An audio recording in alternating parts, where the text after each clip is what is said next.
సున్నుండలు అంటే బెల్లంతో చేస్తారు కదా!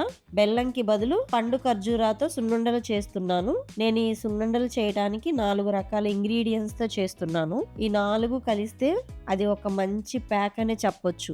ఇందులో protein, fibre, calcium, iron, magnesium, zinc, potassium మన బాడీకి కావాల్సిన పోషకాలన్నీ ఈ ఒక్క లడ్డులోనే ఉన్నాయి. రోజుకి ఒకటి తింటే చాలు. ఎలా చేసుకోవాలో ఈ వీడియోలో చూసేద్దాం. ముందుగా స్టవ్ ఆన్ చేసి బాండీ పెట్టుకొని దానిలో 2 కప్పులు పొట్టు మినపప్పు వేసి మంటను సిమ్లో పెట్టుకొని దోరగా వేగనివ్వండి. ఈ మినపప్పు వేగడానికి 15 మినిట్స్ టైం పట్టింది.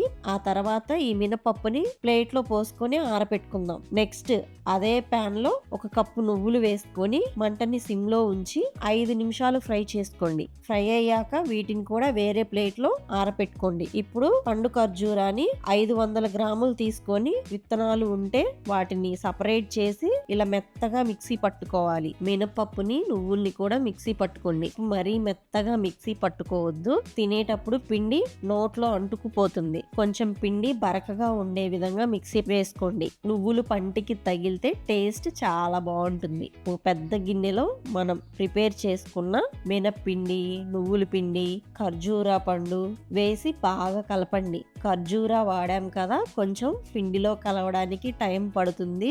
ఆ ఖర్జూరా మొత్తం పిండిలో కలిసేదాకా కలుపుతూనే ఉండండి. ఖర్జూరా పండు అంతా బాగా పిండిలో కలిసాక కొంచెం కొంచెం నెయ్యి వేసుకుంటూ ముద్దలాగా వచ్చే వరకు కలపండి.